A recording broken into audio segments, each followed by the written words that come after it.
Oh, there must be a hole in your memory that I can see, a distant victory, a time when Tab will be with me. Oh, yes. Whoa. All right, so this one is crazy. First of all, bronze top, hello, unbelievable. Look at this. Peel a fortune, dollar, peel a fortune, peel a fortune. I am shaking. Look at this stay tab. Look at the dollar signs on there. Ah, oh, peel a fortune, untapped. Now check this out. All right, we got the rib top, bronze top, double shug, just like this one. Yeah, this one's a little bit sun faded, but take that out of the equation here. Let me. Slightly different. Look at that, low calorie, a little bit different verbiage, but check this out.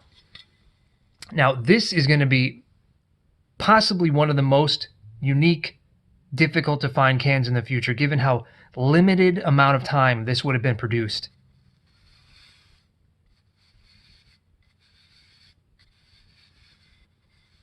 California State Fair 1982, you've got to be there. August 24th through September 6th, 1982. What an insane... To think of that 40 years ago, that they actually had limited production run. They would change the tooling and the print process of their canning to advertise something as small as a standard state fair. I mean, I guess California is the biggest state in the union, whatever, more people. But to have a dedicated tab can for the California State Fair 1982? I mean, Disney is one thing because he got probably all kinds of promotions, but what a singular state fair. We're not talking about like, National Night Out or, the Bicentennial. This is just 1982 California State Fair. When did California become a state? Certainly not. This isn't the 100-year anniversary, right? 1882? No, it was like 1840 something they became a state, right? I don't know exactly, but it was before 1982 or 1892. I'm losing my mind at how insanely unique and specific of a can this has to be. Wow. I mean, I guess California is probably like it's a large enough economy to have its own kind of ecosystem of cans. But this one is blowing my mind. I mean, I can't even express how crazily unique this is.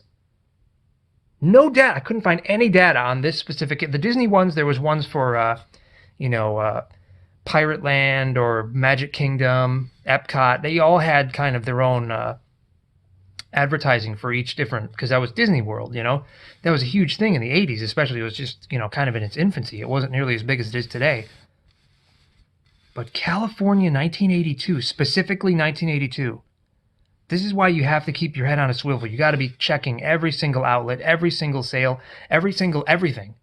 Because something like this could just slip under your radar. And I had no idea that things could get this unique and specific.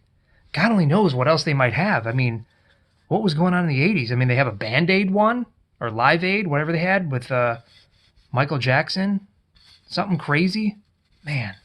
I mean, this is an entirely new world for me because I have to really focus on what kind of big events were going on in the 80s that may or may not have had a deliberate printing run for soda cans, and specifically Tab. I can understand something on Coca-Cola, maybe, or Mountain Dew, the two big dog heavy hitters. But Tab?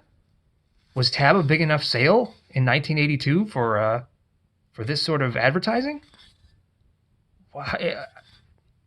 Also, I'm curious, what Peel a Fortune? So, do they have any information about what you can win on the can? Nothing specified. It was probably on the case. Still, though, I don't know. Leave a comment below if you know what this Peel a Fortune was actually for. Probably like $1,000 back then. It might have been actually a decent amount of money, but nowadays I feel like I sneeze and it's costing me more than $1,000.